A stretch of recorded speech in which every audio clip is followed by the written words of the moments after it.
The investigation of State Senator Martin Sandoval goes on, and a survey shows support for gun control measures. We'll talk about it next on Capitol View.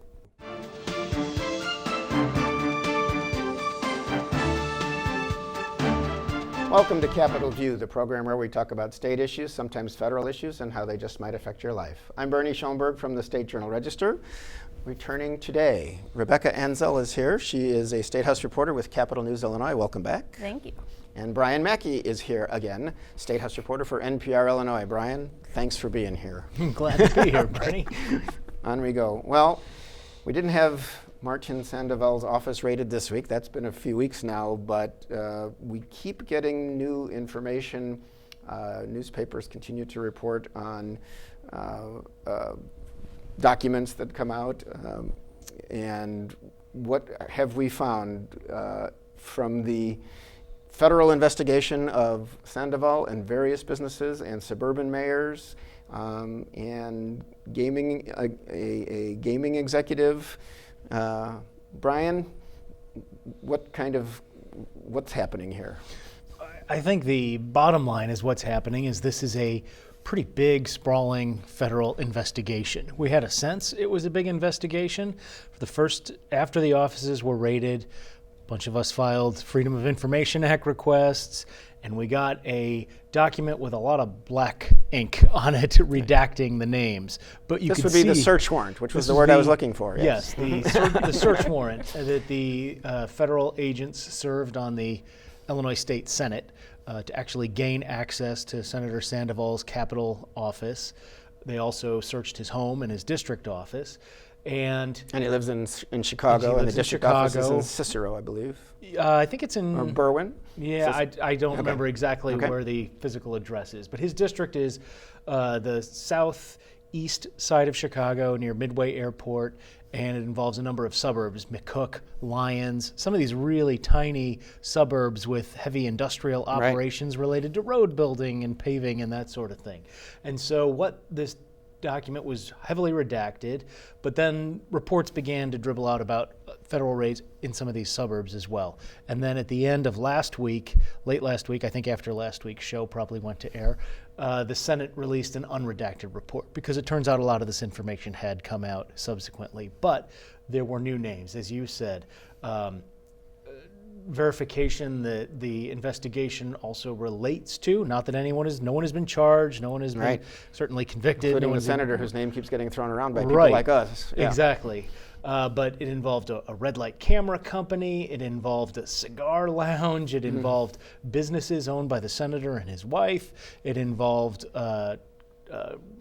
video gambling operator who was also Gold Rush Gaming, who was also trying to get in on the horse racing business in the south suburb of Tinley Park, and that kind of came crashing down on him this week. So this is a pretty sprawling investigation, and I think news outlets are continuing to try and see what they can see from the public documents they can get their hands on. They're suing some of the suburbs to pry loose more search documents, search warrants that the government had used.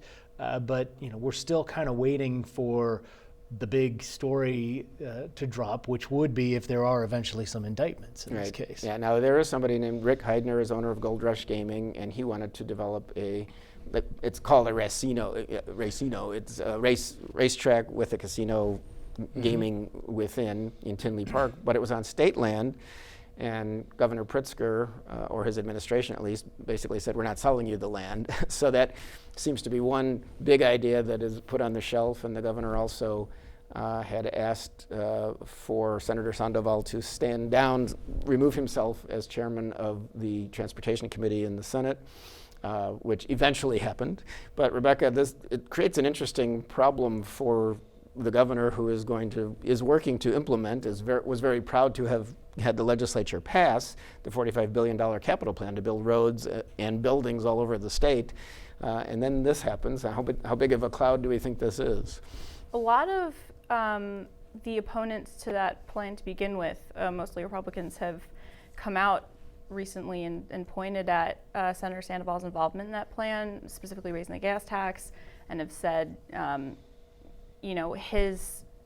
these FBI raids, the breadth of the search, supposedly the amount of people that have gotten wrapped into this search are putting this big cloud of doubt over how this plan was put into place. Conceivably, that's why the governor asked Senator Sandoval to remove himself as chairman of the Transportation Committee. It seems like Governor Pritzker really just wants his plan to stand on its own without any cloud of doubt over what it will do for the state and the benefits that he claims will come with it. Yeah, and of course, there are, as certain politicians say, no Republican or Democratic roads. So once the tax is in place, we doubled. Part of what was done here to fund this plan was to double the gasoline tax from 19 cents to 38 cents. There will be programs or road projects all over the state. I don't think the Republicans are going to turn them down, but it's an interesting thing. But Pritzker clearly is trying to distance himself from any problem. You have a very conservative member of the legislature from the suburbs, Alan Skillicorn, who has already made a little news, at least regionally, by saying he wanted to repeal the gas tax. My guess is that's not going to happen. I'm getting, Brian, that's not happening, right? Well, no, I mean, I think it's highly unlikely is how I would characterize that. Mr. Skillicorn is sort of an iconoclastic lawmaker. He's one of those guys who's so far to the conservative side of things that occasionally he warps around, like on criminal justice issues. He's sided with Democrats on some things, but he also likes a good headline and knows when to kind of get his name out there, as any skillful politician does. And here I did mentioning his name. Exactly. So I mean, I think that I thought of running for Congress for a while, but Jeannie Ives is now seems to be the. She is picking up a lot of momentum on in the that Republican district up side north. there. Yeah, and in fact, the former lieutenant governor bowed out of that race this week as well. But we're getting kind of sidetracked. I look, people don't like the gas tax who don't like it. It's not popular. It is somewhat separate from the parts of the capital construction plan that have to do with the video gambling and other aspects we've seen, which deals with vertical construction versus horizontal construction. The transportation and construction industry in this state did what it could to try and safeguard that money a few years ago by passing a transportation lockbox amendment, which the voters of Illinois, in their wisdom, approved. Which means that all gas taxes have to go be into used this fund for and can't be road diverted purposes, for anything else. Basically. Right. Yeah. And Although how there's that's interpreted could, you can help give the money to the state parks, and they can make a road in the state parks or something, and maybe it frees up money for something else. I mean, you can play some games with that, but ultimately, I don't see a real groundswell of support in the legislature for undoing a very difficult but bipartisan vote earlier this year. Right, and I'll just mention the name Evelyn Sanguinetti as the former lieutenant governor who decided to drop out of her race for Congress, and Jeannie Ives, who almost defeated Governor Rauner in a primary,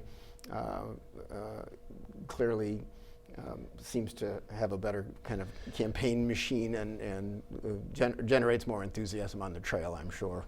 Yeah, I mean, she's a very dynamic person. When you talk to her, I'm sure she's engaging on the campaign trail, and as she came badly underfunded against Governor Rauner and nearly took him out. So, and she's been getting some nationwide support. The congressman from Texas, whose name escapes me, you see him on television. He's got an eye patch. He's very because he was injured as a soldier. As a soldier, yeah, exactly. And he endorsed her this week. So, I mean, she is getting That's some. partly because Sean Casten had claimed that something he had said was yes, racist, right. and then Jeannie Ives attacked Casten, Right. the new Democrat who won a suburban district that is traditionally Republican, and obviously that's going to be one of those targeted races nationwide that between now and November 2020 is going to generate a lot of advertising and craziness. Yeah.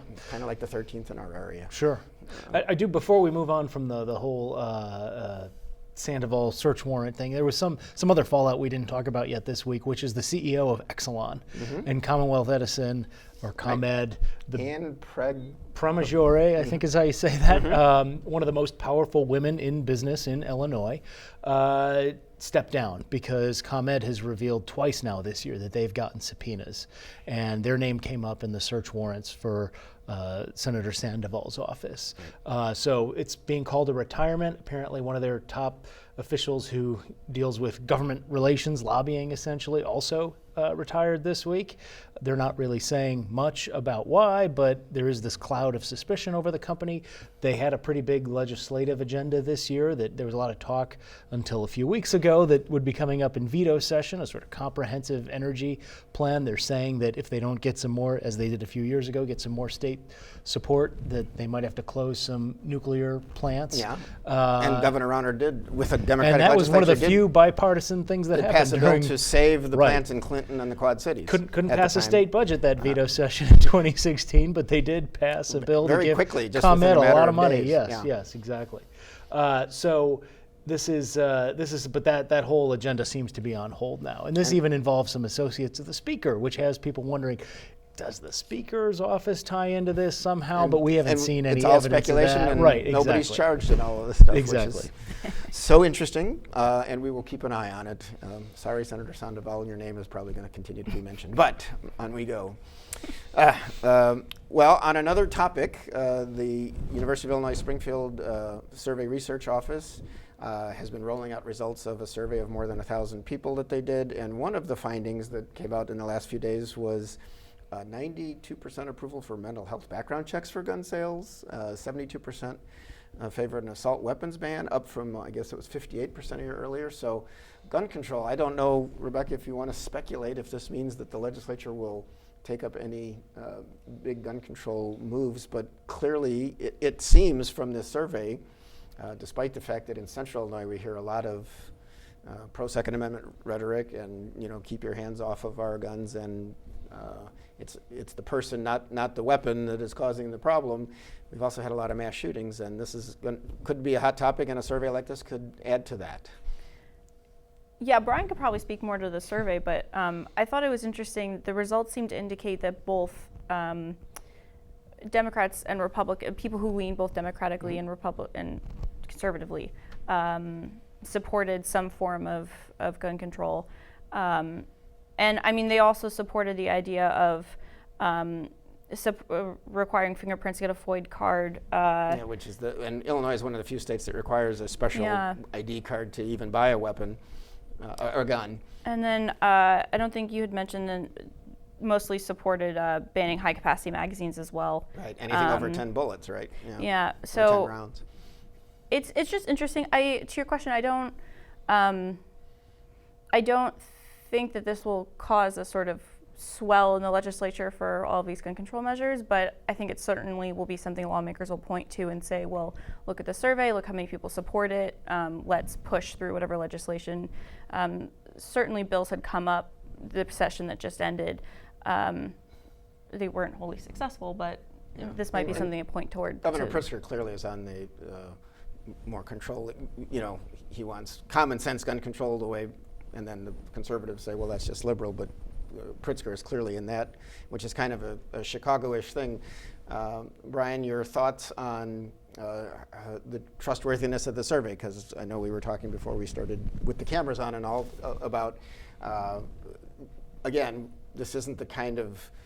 these aren't the kind of numbers that you might hear on the street in and around Springfield and Sangamon County, for example, or in a lot of central and western Illinois. But give me your thoughts on how the survey was done and if the numbers would hold up statewide. Yeah, a couple things on that. So I think, firearms is an issue like abortion, where the people who are passionate about not having government regulation or laws that prohibit their ownership or regulate their ownership of firearms, that's a really important issue for people. And they show up and wear yellow shirts every spring here for the iGold Illinois Gun Owner Lobby Day, and they march through the streets of Springfield, and they make a lot of noise, and they're one of the most, and they do, and they are very active. And so I think from the perspective of the legislator, it could seem like there are a lot of very passionate gun rights supporters out there.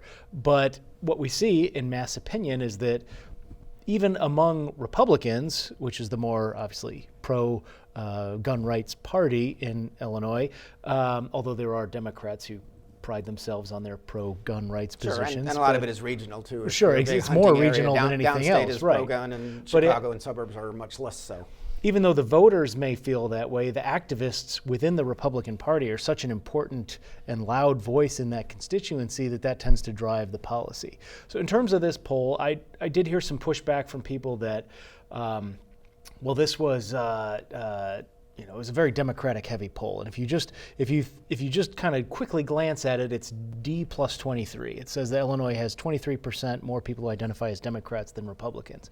What that misses is that our pollster, for the purpose of analysis, typically you have the country is about a third Democrat, a third Republican, and a third independent. But we know from political science research that most independents are just kind of independents in name only, and that they tend to lean one way or another. For whatever reason, they don't. I used to know a guy who was as conservative as Glenn Beck, but he would never want to call himself a Republican. So he said, I'm an independent who leans slightly to the right. Okay. And so what we did is what our pollster did, this is an NPR Illinois survey with the University of Illinois, is lumped Democrats with people who say, I'm an independent, but I lean Democrat. You push them a little bit, you get to say, do you lean Democrat or do you lean Republican? And by lumping those together, that's where you get that D plus 23 universe. If you use the more straight up, take people at their word as being independents, it was a Democrat plus 16 universe in this sample. So I just wanted to, we've gotten some pushback by people who didn't like the results of the poll because it didn't suit their political agenda. And as I recall, President Trump lost Illinois by about 16 points. Right, and Governor Rauner, Exactly. Exactly. So it's much more in line with what other surveys have found in recent election results. Getting back to this poll, though, I think it is interesting that even among Republicans, you have 56% who somewhat or strongly, among Republicans, 56% who somewhat or strongly support a ban on firearms like the AR-15 or AK-47, which are often called assault weapons. Right. They're semi-automatic, but you can click off a bunch of rounds quickly. Right. It's been banned to have fully automatic weapons in America for a long time, but these are still the high-powered rifles that we've seen used frequently in mass shootings like the one in Las Vegas and Aurora, Colorado, places like that. To the question you asked Rebecca earlier, are we going to see some change in the veto session? Ever since Newtown and those children were murdered in Connecticut, I think that the likelihood that any particular poll or incident is really going to drive public opinion or drive legislative action, not public opinion, I will be convinced when it happens. You imagine at some point there would be a tipping point on something more like likely this, in Illinois than other places, but it's also a national issue. But even in Illinois, you have, and because of the sort of big tent nature of the Democratic Party in Illinois, they have more conservative Democrats from suburban areas where maybe gun rights are prized a little more highly than gun control. And even though downstate, far southern Illinois Democrats are an endangered species, there are still some of those, and they want to make their voices heard, and they tend to favor fewer gun restrictions. Okay. Well, we will watch. Clearly, not everything can happen in the 6 days of the veto session, and obviously a lot of things might happen on many topics in the spring session, but we'll see what happens. There are many vetoes coming up, and we start, the 29th of October, I think, is the veto session beginning. Aunt Martha's, let's talk about that for a minute. Rebecca, you've done or have been working on a story. This is a Title X family planning clinic. Explain kind of what's going on, because they got, I guess, some extra money to provide services for reproductive health or women's health in general. Let us know, because there's been a big change over time in the availability of women's clinics in Illinois. Yeah, so we rewind to June of this year. The Trump administration come out with a new rule about how the family planning program would be governed. Basically, they clarified that no taxpayer dollars in any way, shape, or form could go toward abortion. So some believe this was an effort to sort of divert federal funds away from organizations like Planned Parenthood that refer women to abortion facilities. Now, I should say Title X, which is the name of the program, also benefits men. The program will refer people to like STI diagnoses, testing, and whatnot. Anyway, so a lot of organizations across the country pulled themselves out of the family planning program. In Illinois, there were 3 organizations: the Illinois Department of Public Health, Planned Parenthood of Illinois, and Aunt Martha's. Aunt Martha's is concentrated up near Chicago and the Collars. Planned Parenthood of Illinois declined its grant of $3.5 million. The Department of Public Health, under Governor Pritzker's direction, declined its $4 million grant. That left Aunt Martha's. Right. initially it said it would not take its $500,000 grant. Then it got a call from HHS who said, "Are you sure you want to get rid of your money? Which Can is we the talk?" The federal sorry. Health and Human Services. And so they had a conversation, and the feds basically clarified, you can perform all of the same services if a pregnant woman comes in and says, I'm interested in abortion, can you tell me more about how that works? They can have an entire conversation, but they cannot offer a referral for an abortion. That is a different understanding than what Planned Parenthood, the governor's administration's attorneys, and the ACLU had all come to a conclusion. Nobody agrees with that, but that's not important.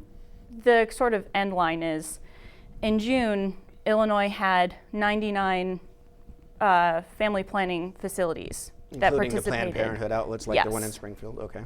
So this is across the state. There were 99 of these clinics that participated in the family planning program that received federal dollars. As of September, there are 9. So it's a big change, because of the Trump administration. Yeah, which because people of who that voted for rule. him are probably happy about. Yeah, and these 9 facilities are now in Chicago. Aunt Martha's just received an extra $825,000 from the federal government because so many organizations across the country pulled out of the program. So they were able to secure extra funding. With that money, they're going to open up an extra couple clinics so that they'll offer family planning services. But all of those facilities are up near Chicago. So. Gotcha. Well, we'll see what it means over time to downstate. Clearly, Illinois has very liberal abortion laws compared to all these other states that have gone in the other direction, but it's the federal funding that has been cut. And so Planned Parenthood is still operating, for example, in Springfield. They're just not using federal funds. They're using their emergency funds, and the state's Department of Public Health is using state dollars. So they're just avoiding that program. Okay, very interesting. Brian, on another topic, the Pritzkers, JB and MK, released some tax returns this week, and I guess they reported an income of $5.5 million, and but they also have trusts that paid like $29 million in federal taxes. I guess they paid. They say they would have paid $8.3 million in Illinois taxes if the trusts all paid under a progressive income tax that they're hoping for, $2.8 million more than what was due this year. Anyway, they're paying some millions of dollars. Your thoughts on what any of this shows of our very rich governor? Yeah, I mean, this is a man who Forbes, for what that's worth, estimates his net worth at $3.4 billion, which, if his taxable income is $5.5 million, that suggests either a really, really bad investment strategy, or what a number of his critics on the campaign trail last year said is that he keeps a lot of his money offshore, and it's very opaque and it's not taxed. And he seized on this opportunity to say, well, this just shows I should be paying more. People of my income bracket and wealthy people should be paying more, and that's why he's using this to sort of rally support for the graduated income tax, which will be on the ballot next November of 2020. Exactly, and that would remove the Illinois constitutional requirement that everybody be taxed at exactly the same percentage rate, and would allow a higher tax rate on people who make more money, a lower tax rate on people who make less. Republicans quickly jumped on this return from him to say he's a pretty bad messenger for paying your fair share. That this man is so wealthy, why is he only paying this much in tax? His income ought to be much higher. Now, a lot of this is in trusts, and it's tied up with family members and all that stuff. It's and a lot of trusts were like his like grandfather or something set up. Right. Trusts. I mean, he is. Yeah. I think now the 3rd generation of the Hyatt Hotel fortune. I'm not exactly sure. But yeah, exactly. So it's something where people try to weaponize any information they can in politics, and we've certainly seen that in this case. I would point out his income was $5.5 million. What did he spend on his own campaign? $171 million. Well, over a 2-year period. Over a 2-year period. That's right, of course. Thank you. Yes, you're welcome. This is pocket change, and obviously, one thing it says is that he does have a lot of money somewhere else. He does indeed. And it's not being money that's invested in such a way or that it's getting taxed in Illinois. It's not an election year, but we'll continue to know that we had a very wealthy governor in Governor Rauner. We have a wealthier one in Governor Pritzker, and on we go, and we'll so far people are electing Republicans and Democrats like that in Illinois. It's an interesting time. We'll see what happens next. Should mention a major story going on in Illinois. The Chicago Teachers Union went on strike this past week, late in the week. 300,000 students affected, 25,000 teachers. I don't know what effect this has on the coming veto session and on state government in general, but we also know that this is a problem for Mayor Lori Lightfoot of Chicago, the new mayor, and she also wants things from the legislature like help with the pension plans, so it's just adding stress to the system. Yes. And all of this is on top of, she surprised Governor Pritzker with a new casino plan. She wanted to combine city and of Chicago and state ownership of a casino, which he apparently is not for. And didn't know about, and so there's a lot of things going on with the mayor and the governor. Do we think that the mayor and the governor are getting along, and is it important, Brian? Well, I mean, it's certainly important. You don't want to surprise people in politics, I think. She claimed she had kept them apprised, but the Pritzker people, at least as the Sun-Times story said, and they were quoting. Read about it in the paper, is what the administration said. However, the administration was reportedly, top officials from the administration were in City Hall helping the mayor push her cannabis ordinance through the city council. So I think, cooperation, they want to help, they want to cooperate, but you can't surprise people in politics. With that's all the time we have. We have to cooperate with the people with the time, with the watch. Rebecca Anzel, Brian Mackey, thanks for the help. I'm Bernie Schoenburg. Thank you for watching, and we'll see you next time on Capitol View.